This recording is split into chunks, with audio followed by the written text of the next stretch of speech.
Live mula sa CLTV 36 Studio. CLTV 36 News.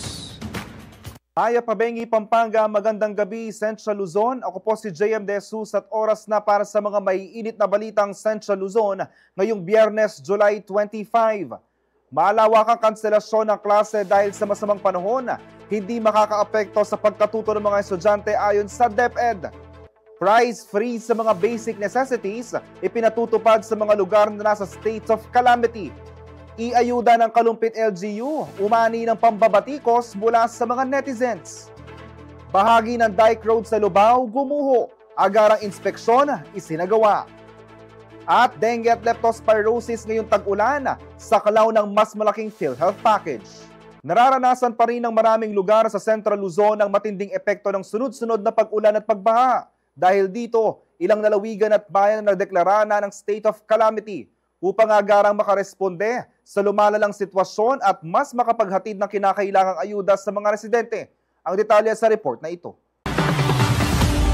Ilang lugar sa Central Luzon ang opisyal ng isinailalim sa state of calamity matapos ang sunod-sunod na pag-ulan at matinding pagbaha na tumama sa rehiyon nitong mga nagdaang araw. Ngayong Huwebes, July 24, formal nang idineklara ng Provincial Government of Pampanga ang state of calamity sa buong lalawigan sa bisa ng Resolution No. 9405. Layunin nitong mapabilis ang pagresponde sa lawak ng pisalang dulot ng masamang panahon. Batay sa latest report ng Rapid Damage Assessment and Needs Analysis o RDANA nitong Miyerkules, July 23, umabot na sa 527,648 na katao o katumbas ng 160,891 families mula sa 290 na barangay ang naapektuhan. Sa bilang na ito, 224 barangays mula sa 18 LGUs ang nakaranas ng pagbaha, habang higit 3,700 individuals ang inilikas mula sa kanilang mga tahanan. Sa sektor ng agrikultura, tinatayang umabot sa 470.1 million pesos ang pinsala, habang 3.39 million pesos naman ang naitalang damage sa hayop o livestock. Bago ito, nauna nang nagdeklara ng state of calamity ang bayan ng Minalin, na isa sa mga pinakamabigat na tinamaan ng pagbaha sa Pampanga. Samantala, nito namang July 23, nagdeklara rin ng state of calamity ang ilang bayan sa Bulacan, tulad ng Kalumpit, Balagtas at Mikawayan, na hindi nakaligtas sa epekto ng patuloy na pag-ulan at pag-apaw ng mga ilog. Hindi rin nakaligtas ang lalawigan ng Tarlac, partikular na ang bayan ng Paniki, na kasalukuyang nakararanas din ng pagbaha sa ilang barangay. Patuloy pa rin inaalam ang kabuuang lawak ng pinsala habang nakaalerto ang mga lokal na pamahalaan para sa mga susunod na hakbang ng rehabilitasyon at pagbibigay ng tulong. Raymond Tasoy, CLTV 36 News. Kanselado man ang klase sa maraming paaralan dahil sa masamang panahon, tiniyak pa rin ng DepEd na may nakahandang alternatibong paraan ng pag-aaral para sa mga estudyante. Layon nitong mapanatili ang tuloy-tuloy na edukasyon sa kabila ng mga baha at walang patid na ulan sa ilang rehiyon. Magbabalita si Raymond Tasoy. Tiniyak ng Department of Education o DepEd na hindi maaantala ang pagkatuto ng mga estudyante sa kabila ng sunod-sunod na kanselasyon ng klase, bunsod ng masamang panahon na pinalakas ng habagat. Sa report ng Philippine News Agency, sinabi ng ahensya na aktibo nilang ipinatutupad ng flexible learning options sa pamamagitan ng Learning and Service Continuity Plans o LSCP. Kabilang dito ang online classes, self-learning modules at activity sheets. Bilang tugon sa mga apektadong lugar, plano ng kagawaran na magpadala ng mobile modular units sa high-risk areas bilang pansamantalang silid-aralan pagsapit ng Agosto. Samantala, ipinaalala naman ng ahensya ang bagong polisiyang inilabas noong December 2024 na nagbibigay ng kapangyarihan sa mga school head na magdeklara ng localized class suspensions kahit wala pang anunsyo mula sa lokal na pamahalaan, lalo na sa mga emergency gaya ng matinding ulan at pagbaha. Batay sa latest report ng DepEd nitong Miyerkules, July 23, aabot na sa 1,876 classrooms sa buong bansa ang bahagyang na-damage. 562 ang nakatanggap ng major damage, 531 ang totally damage, at 232 naman ang may damage sa hygiene facilities. Samantala, nasa humigit kumulang 270 naman na mga paaralan nationwide ang ginamit bilang evacuation centers. Raymond Tasoy, CLTV 36 News. Pansamantalang ipinagbawal ang pagtaas ng presyo sa mga pangunahing bilihin sa mga lugar na nasa ilalim ng state of calamity. alinsunod sa Republic Act 7581 o ang Price Act. Sakop ng price freeze sa mga produkto tulad ng bigas, mais, tinapay, sariwa, dried at delatang isda at ibang marine products, karne ng baboy, baka at manok, itlog, gatas, gulay at root crops, kape, asukal, mantika, asin, sabong panlaba, uling, kandila, essential na gamot base sa DOH. Mananatili ang price freeze sa kasagsagan ng kalamidad pero hindi sosobra ng hanggang 60 days. Maliban na lang kung ito ay mas maagang baguhin ng Pangulo. Kung may makita o maranasan namang overpricing o hoarding, maaari itong i-report sa pinakamalapit na Department of Trade and Industry Office.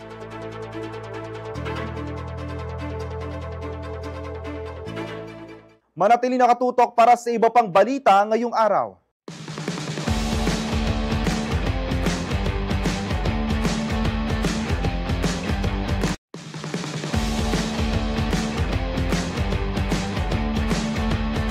Nagbabalik ang CLTV 36 News. Binisita ng Provincial Government of Pampanga ang nasirang bahagi ng Dyke Road sa bahagi ng Santa Rita, Lubao, Pampanga dahil sa malakas na agos ng tubig mula sa Porac Gumain River. Kaugnay nito, nagrekomenda ang pamahalaan ng temporary protective measures habang pinag-uusapan ng pangmatagalang solusyon. Narito pong report. Dahil sa malakas na agos ng tubig mula sa Porac Gumain River dulot ng walang patid na pag-ulan, gumuho ang bahagi ng Dyke Road sa Santa Rita, Lubao, Pampanga nitong Miyerkules, July 23. Nagdulot ng pangamba sa kaligtasan ng mga residente at ari-arian sa paligid ang naturang pangyayari. Agad namang tinungo ni Pampanga Governor Lilia Nanay Pineda ang lugar upang personal na makita ang lawak ng pinsala. Kasama niya sa inspeksyon sina Provincial Engineer Noli Pangan ng Provincial Engineering Office of PEO at Provincial Environment and Natural Resources Officer o PENRO Arthur Punsalan.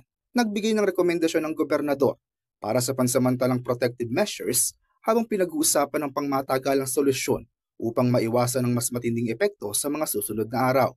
Katuwang ang Department of Public Works and Highways o DPWH, National Irrigation Administration o NIA, Philippine National Police o PNP, at lokal na pamahalaan ng Lubao.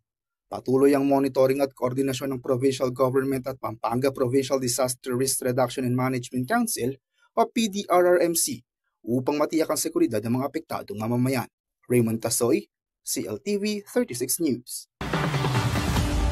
Ipinahayag ni Pampanga Governor Lilia Nanay Pineda ang pagkadismaya sa mga hindi natapos na flood control projects ng DPWH na anyay hindi epektibong nakatugon sa problema ng pagbaha sa probinsya. Sa initial assessment ng Provincial Disaster Risk Reduction and Management Council o PDRMC, lumalabas na maraming flood mitigation projects ang hindi buo o napabayaan, kaya hindi nagiging kapaki-pakinabang tuwing may kalamidad. Giit ng gobernador, dahil sa paunti-unting implementasyon ng proyekto, sa halip na mamitigate ang baha ay lalo pang nasisira ito. Hinimok ni Pineda ang DPWH na tiyaking maayos ang plano, implementasyon at completion ng mga flood control project upang mapangalagaan ng mga komunidad mula sa pinsala ng malawakang pagbaha. Pinaka-critical ngayon yung infrastructure ng DPWH. Kaya pala may reason na bumaha, halimbawa yung Bacolor. Kasi pala flat yung kapantay na ng papuntang barangay. So, tapos ang dike na ginawa. Na merong mga dahilan kaya malaki ang tubig, no? So ngayon, yung report ng DPWH ngayon, yung mga nasirang mga dike, malaking problema. Pag ito hindi nagawa, talagang lalala talaga yung floodings. Kasi nga, bitin eh. Ang tawag ko nga sa kanila, dapat bitin. Bitin yung pondo. Kasi mahaba, halimbawa 2 kilometers, ang gagawin nila, 300 meters lang. Yung susunod, nakakaligtan na naman nila yung kasunod. So nangyari ito sa Bacolor. Kaya yung mga evacuees natin, kawawa sila. Bigla, nagkaroon ng flood. Yun, ang nakita ko talaga ngayon, yung infrastructure. Bilang bahagi ng kanilang panibagong misyon, nakatuon ngayon ang Rotary Club of Balibago sa pagpapalakas at pagsuporta sa kabataan sa pamamagitan ng iba't ibang proyekto. Layunin nilang bigyan ng oportunidad na umangat sila at maging aktibong bahagi ng komunidad. Magbabalita si Jody Dizon Mercado. Inaasahang marami ang makikinabang sa mga proyektong ipapatupad ng Rotary Club of Balibago ngayong taon, lalo na't kamakailan lang ay sinagawa ang 16th induction at turnover ceremony ng organisasyon sa Hilton Clark Sun Valley Resort nitong July 18. Dinaluhan ito ni Rotary District 3790 Governor Danilo Philip Torres, mga presidente ng iba't ibang Rotary Clubs at iba pang piling panauhin. Ayon kay Torres, isa ang Rotary sa mga civil society groups na hangad ang makatulong sa mga nangangailangan at naglalayong makahubog ng mga community leaders. Unite for Good, yan po ang presidential message namin. Kasi with what is happening right now, nagkaroon ng mga hindi pagkakaunawaan within the family, within the organization, within the country, within the globe. Ang kailangan natin pinapakita ngayon is we as Rotarians unite for good para mas mabuti nating mapangalagaan ating mga matulungan ating komunidad. Nanumpa bilang bagong presidente ng Rotary Club of Balibago, si Ray Anicoche Tan. Si Tan ay ang President and CEO ng Beautyderm Beauty and Wellness Company. Sa totoo lang po parang nakaka-nervyos kasi parang sanay ako na maging presidente ng kumpanya, ng iba't ibang negosyo, pero ibang mundo itong pinasok ko ngayon. Yun. So medyo excited at medyo kinakabahan kasi iba yung audience natin eh. Usually mga sellers at mga celebrities ang kasama natin. Ayun naman ay mga kasama kong philanthropies ang makakasama natin ngayong araw. Nga sir, sana through Rotary din ay mas marami pa tayong buhay na mabago at matulungan, and I'm so excited. Bilang presidente, ipatutupad ni Tan ang mga programa tulad ng Rise Up Glow Up Project, kung saan bibigyan ng makeover ang 20 kabataan. Yes to Love campaign na maglalaan ng bahagi ng kita ng Beautyderm para sa Rotaries and Polio campaign, at ang Contribute Scholarship Program na tutulong sa 10 estudyanteng Kapampangan. While we are proud of our position, we must use our privilege, voice, and success to benefit others. When we are granted to sit at the table, let others sit beside you. Advocate for and beside them. Don't leave anyone out. Everyone belongs to everyone. To everyone in the Rotary Club of Balibago, thank you for your trust. In our quest to be the best organization, we must never lose sight of what truly matters. Uplifting others, seeing them for who they are, connecting with them, giving them a voice, and motivating the next generation of advocates to unite for good. Samantala, pagkatapos ng programa, nagkaroon ng fellowship kung saan nagtanghal ang mga ambassadors ng Beautyderm, kasama si Piolo Pascual na nagbigay aliw sa mga dumalo.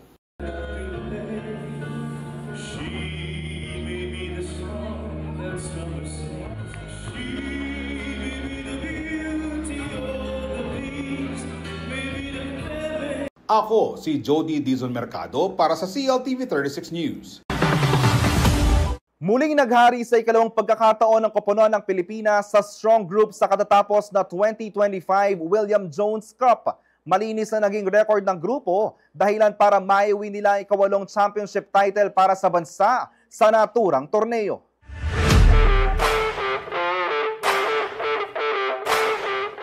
Walang mintis ang Strong Group Philippines sa 2025 William Jones Cup matapos tambakan ng United Arab Emirates sa huling laro ng Xinjiang Gymnasium sa Taiwan nitong linggo, July 20. Tinapos ng Pinoy squad ang torneo sa score na 87-62 na may 8-0 record at kinuha ang kanilang ikalawang sunod na kampyonato. Bagamat sigurado na ang corona bago pa man ang final game, hindi nagpabaya ang Strong Group at ipinamalas ang kanilang dominasyon hanggang dulo. Sinelyuhan ni Kiefer Ravena at Dave Ildefonso ang panalo sa 4th quarter habang 5 naman sa kanila ang nagtapos sa double figures. Nanguna si Tajuan Aji na may 20 points habang si Ravena ay may 13 points at 9 assists. Sa kabuuan, nagtala ang Strong Group ng average winning margin na halos 20 points kada laro. Tinalo nila ang mga kupo ng Chinese Taipei Blue, Japan Development, Qatar, NBL1, Australia, Chinese Taipei White, Malaysia at Bahrain.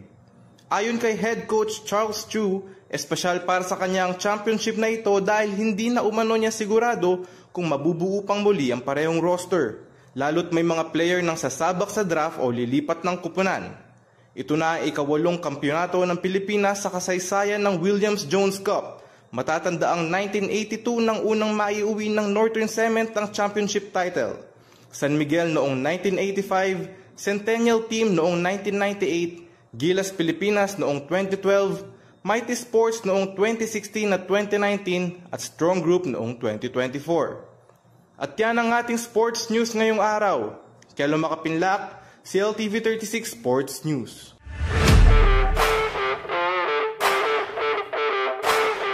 Manatiling nakatutok para sa iba pang balita ngayong araw.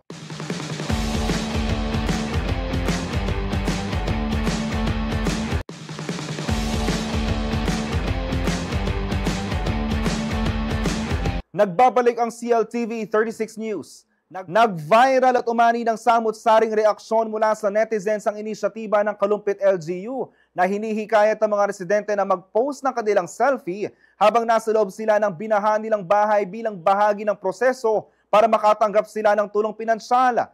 Bagamat layo nitong mapabilis ang pamamahagi ng ayuda, kinwestiyon at tinuligsa ang patakaran ito dahil sa umunoy panganib sa kaligtasan at privacy ng mga benepisyaryo. Ang detalye kay Ashley Punzalan. Umani ng kritisismo ang lokal na pamahalaan ng Kalumpit, Bulacan matapos himukin ang mga kalumpitenyo na mag-post sa social media ng kani-kanilang selfie photos kasama ang pamilya habang nasa loob ng binahang bahay. Kabilang ito sa mechanics ng kanilang pakulo na i-ayuda. Sa pamamagitan kasi ng mga litrato, maaaring makasali ang mga residente para sa pagkakataong makatanggap ng financial assistance na ipapadala sa kanilang e-wallets para umano sa mas pinabilis na pagbibigay ng tulong sa mga apektado ng baha.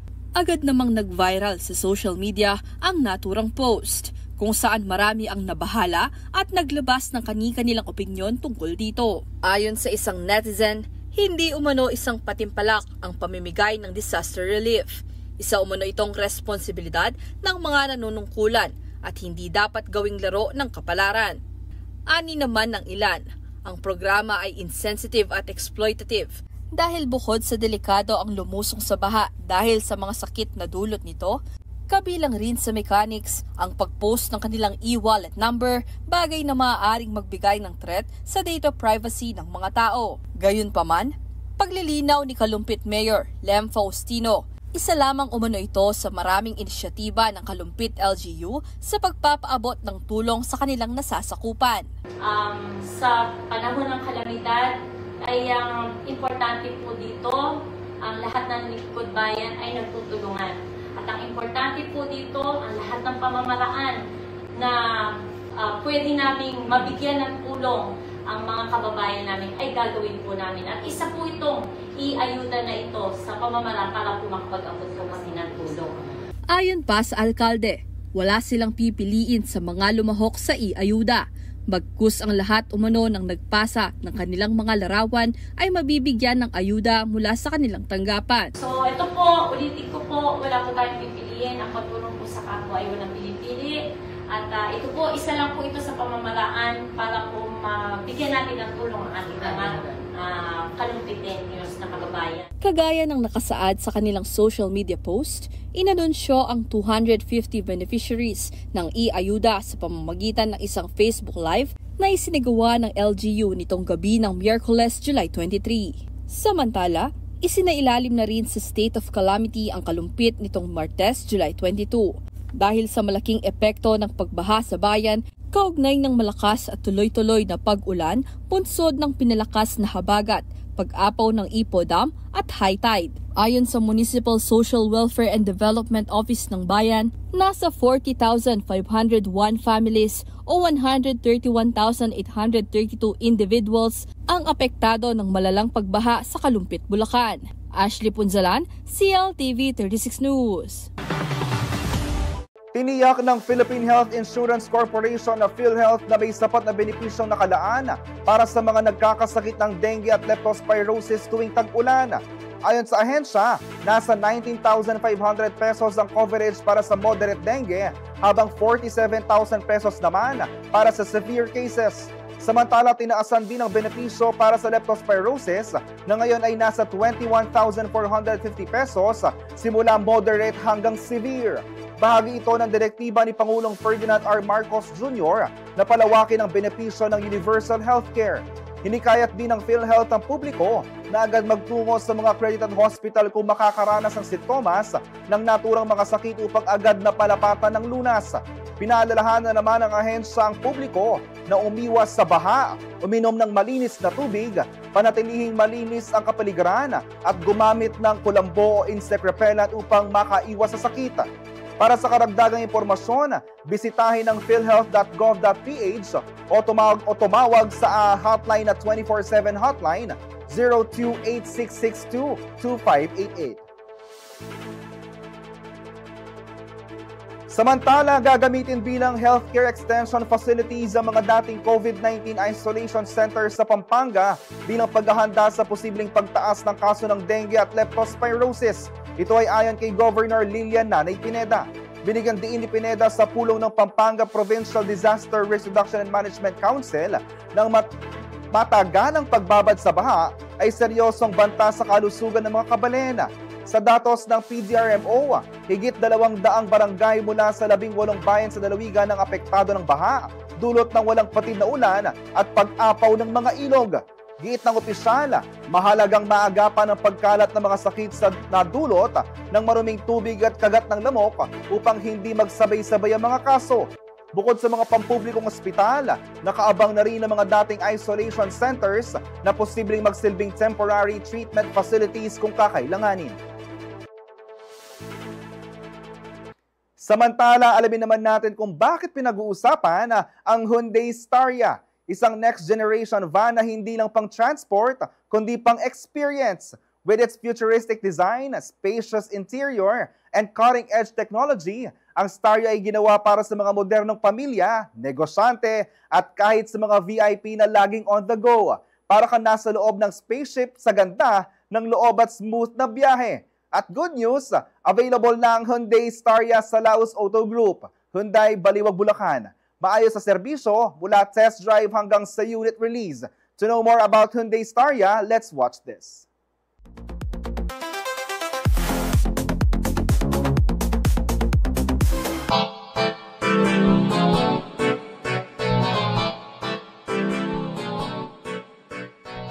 Hello, I'm Robert Darryl, Sales Executive of Hyundai Baliwag. Sa ngayon po, discuss natin ang ating bagong unit which is the Staria 2.2 Premium 8-speed automatic all-wheel drive. So kung mapapansin po natin sa harap, medyo futuristic din po yung kanyang approach. Then mapapansin po natin, meron pong ilaw dito which is the daytime running light. Ito po ang ating signature logo. Then, kanya pong avoidance camera. Yung grill po niya is panoramic design. Then dito rin po sa ating grill sa baba, panoramic design din po siya. Atin po mga sensors, ito rin po.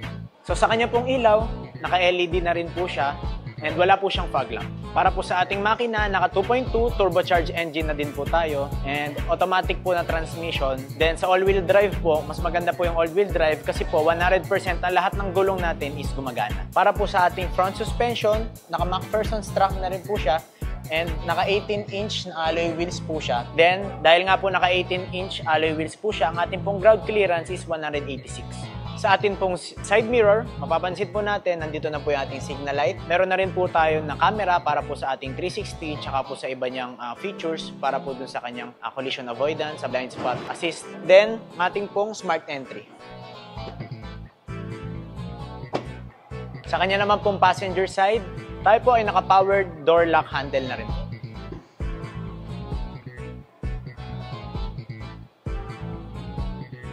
Para po sa rear side ng sasakyan, makita po natin ang ating brake lights. Meron po tayo ditong defogger, yung mga linya po na to. Then, ating logo, Hyundai Staria. Ang ating pong brake lights, signal light, and then yung kanyang reverse camera. So sa ating pong rear end trunk, naka-automatic na rin po siya. Isang pindot lang po natin, bubukas na po.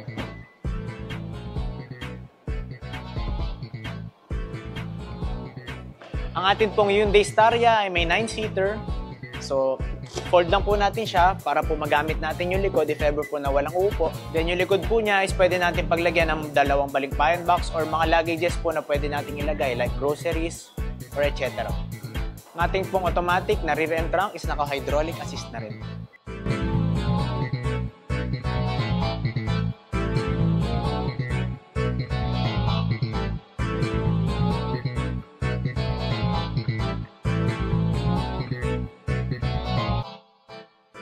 Para po sa ating driver side, mapapansin po natin, tayo po ay naka-leather na, durable plastic. Then dito po sa ating infotainment, nandito po yung ating control sa windows. Then, ang ating pong unlock and unlock, then control po ng ating side mirrors.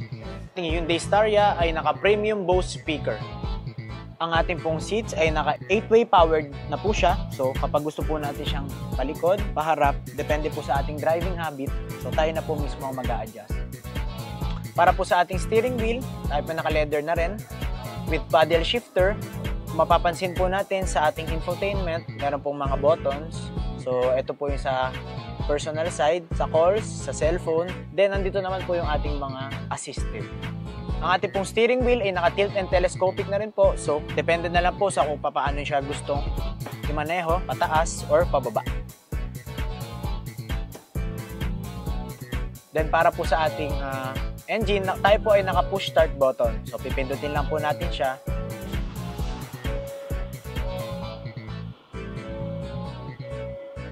Para po sa ating LCD, tayo po ay naka 6-inch na rin po. So, touchscreen din po yan. Para po dito, meron po tayong ventilated seats. So, kung gusto po natin na malamig ang upuan, pindutin lang po natin to. Lalamig na po yung upuan ng driver side. So, dito naman po sa passenger side. Then, kung gusto po natin na mainitan, tanggalin lang po natin ito. Ito po ang pindutin natin. Ang Hyundai Staria ay meron na rin pong reverse camera with 360 na rin po siya. So para po mas maingat po tayo sa ating pagmamaneho.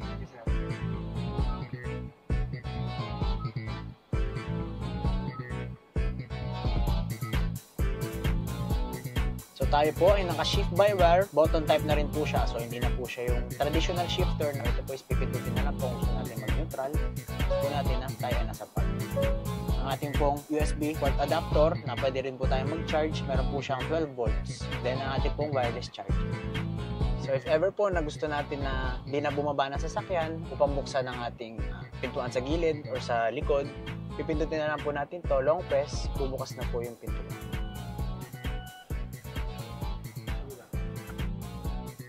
Then long press lang po ulit para po sumara.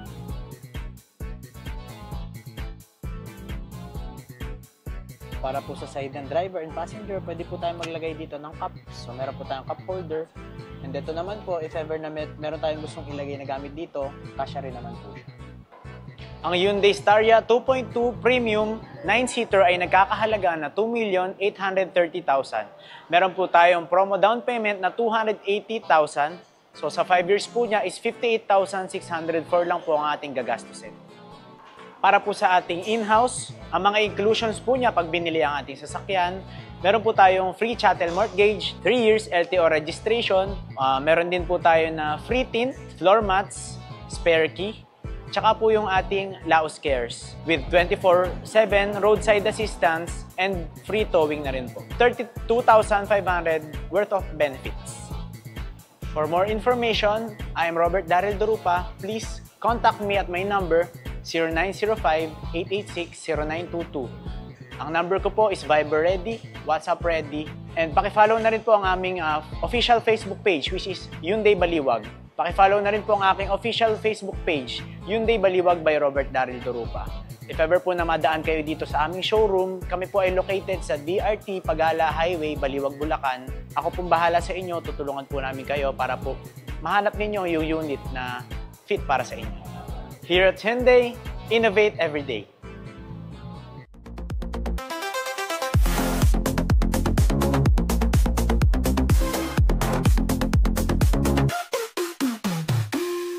Manatiling nakatutok para sa iba pang balita ngayong araw.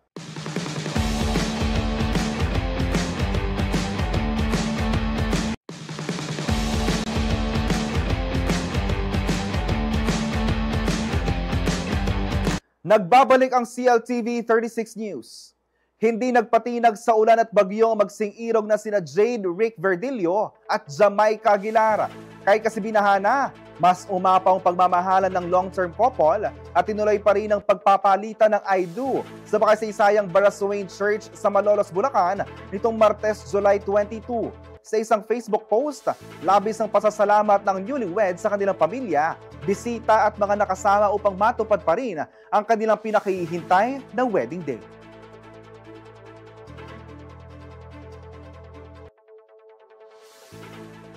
Samantala, umipala ang ilang senador at kongresista na gawin lang simple at pagbubukas ng 20th Congress at ang nalalapit na State of the Nation Address o SONA ni Pangulong Ferdinand Marcos Jr. sa Lunes, July 28. Ito ay dahil sa sunod-sunod na kalamidad na tumama sa bansa. Ayon kina Senador Loren Legarda at Senador J.D. Ejercito, hindi nararapat na gawing magarbo o malaentablado ang selebrasyon ngayong taon, lalo't marami pa ring Pilipino ang patuloy na naapektuhan ng malawakang pagbaha dulot ng mga bagyong Krising, Dante at Emong. Binigyan diin ni Legarda na dapat ituon ng gobyerno ng atensyon sa mga solusyong may kinalaman sa pagbabaha at iba pang suliraning pangkapaligiran. Aniya, hindi makabubuting maging out of touch ang mga opisyal habang naghihirap ang maraming mamamayan. Kaugnay nito, inirekomenda naman ni late Representative at House Speaker Martin Romualdez ang pagtanggal ng red carpet walk at iba pang ceremonial display. Bagamat mananatili umuno ang pagiging formal na okasyon, sinabi ni Romualdez na mas mainam na gamitin ang red carpet sa praktikal na paraan, sa halip na gawing entablado para sa kasuotan ng mga dadalo. Dagdag pa niya, hindi ito usapin ng paglimita sa media access, kundi ng pagpapakita ng respeto sa mga nasalanta at pagpapahiwatig ng tunay na estado ng bansa. Samantala, 28 taon na ang lumipas pero nananatili pa ring buhay ang panata ng Corporate Guarantee Non-Life Insurance Company na we value our commitment at sa kanilang anibersaryo, pinatunayan nila na higit pa sa selebrasyon ng kanilang layunin, kundi ang patuloy na pagbibigay ng serbisyong may malasakit at proteksyong abot kamay para sa lahat. Magbabalita si Jody Dizan Mercado. Bilang isa sa mga pinagkakatiwalaang non-life insurance provider sa buong bansa, ipinagdiwang ng Corporate Guarantee o CG na bahagi ng Laos Group of Companies ang ika-28 anibersaryo ng kanilang tuloy-tuloy na paglilingkod sa publiko. Nagdaos sila ng simpleng programa na dinaluhan ni na LGC President Paul Tristan Laos, Corporate Guarantee Chief Operating Officer Ched Limson, Corporate Guarantee Marketing Head L.A. Laos, LGC EVP and Group COO Alfie Adriano, mga kawani ng kumpanya at mga piling bisita. Itinatag ang CG noong 1997 ni late LGC Chairman Levi P. Laos. Mula sa pagiging isang countryside insurer, ngayon ay kinikilala ito bilang isa sa mga nangungunang non-life insurance company sa bansa. Ayon kay Limson, patuloy na isinusulong ng CG ang kanilang misyon sa komunidad na tinaguriang We Value Our Commitment. When we say we value our commitment, simple lang yun eh. Kung anong aming sinabi, siya ang aming gagawin. Pero bukod doon, tatanungin ninyo, what is commitment? Being the non-life insurance company, commitment means we will protect you. And that is our commitment to all our customers. Ang aming mga empleyado ay laging handang tumulong at we are committed, as we say, we would like to think that we have imbibed the values of commitment, integrity, resilience, and really the genuine desire to serve. At kasabay ng kanilang 28th anniversary, may bago silang ihahandog na insurance product para sa mga mamayan na tinatawag nilang senior elite. Alam mo, nag-umpisa kami, motor car insurance lang. Sila naman yun, marami kami mga dealerships, di ba? But since then, we have expanded. We have started covering property, marine, at ngayon may sari-sari na rin kaming mga non-life personal accident insurance. Mula sa mga golfers, sa ng tao, sa kasambahay, at ngayon ilo-launch namin para sa mga seniors ng ating bansa. Yeah, senior elite. So normally, pag 60, hindi na kayo pwedeng i-cover, di ba? So sabi namin, tayo sa CG, 75 and below, i-cover pa rin natin. If the others don't want to cover 60 and above, 60 to 75, we will cover and protect you. Bukod sa bagong produkto, nagpaalala rin si Limson ngayong tag-ulan sa kanilang mga kliyente na huwag mag-atubiling tumawag sa kanilang tanggapan sakaling mangailangan sila ng tulong o claims assistance. So, ngayon na nga bumabagyo, nandyan po ang aming customer service hotline. Please feel free to call that. Itong the last few days, we have been actually entertaining and we're very responsive. So tawag lang po kayo, may Laos Cares po tayo. Don't forget, that's part of your benefit when you insure your motor car insurance with us. So take advantage and mag-ingat po tayong lahat. Samantala, tiniyak ni CG Marketing Head Levi Adrian Laos na patuloy na ipatutupad ng kumpanya ang mataas na standards sa kanilang serbisyo. Corporate Guarantee is one of the few non-life insurance company in the Philippines who is ISO certified. So this means that we conform to global standard. So ang practices natin dito, each processes that we do conforms to global standard with the goal of customer satisfaction. Tiniyak naman ni Limson na hindi titigil ang CG sa paglikha ng mga dekalidad na produkto at serbisyo na makatutulong sa pangangailangan ng kanilang mga kliyente. Nandito po kami para sa inyo. We are committed to protect you and to serve you. Huwag po kayong matakot, kailangan po natin ng insurance because that is what's going to protect us for the future. And we will always be here for you. Ako si Jody Dizon Mercado para sa CLTV 36 News.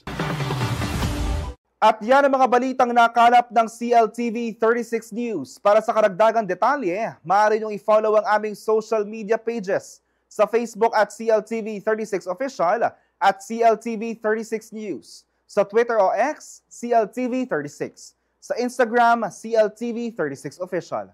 Kung nais niyong balikan ang mga programa ng CLTV, pwede niyong bisitahin ang aming YouTube channel CLTV 36 Official at ang aming website www.cltv36.tv. I-promote ang iyong negosyo para mas marami kang maabot sa TV at social media sa pamamagitan ng pagkikipag-partner sa CLTV 36. Magpa-advertise na at i-feature ang iyong produkto o serbisyo sa aming mga news at public affairs program. Para sa inquiries, mag-message sa aming official Facebook page na CLTV 36 o tumawag at mag-text sa 0930-381-9332 o 0918-854-2357. Mapapanood din ang mga programa ng CLTV nationwide via Signal Channel 115 at sa ating 38 cable partners. Kasama ang buong pwersa ng CLTV News and Current Affairs, ako po si JM De Jesus. Maraming salamat and happy weekend.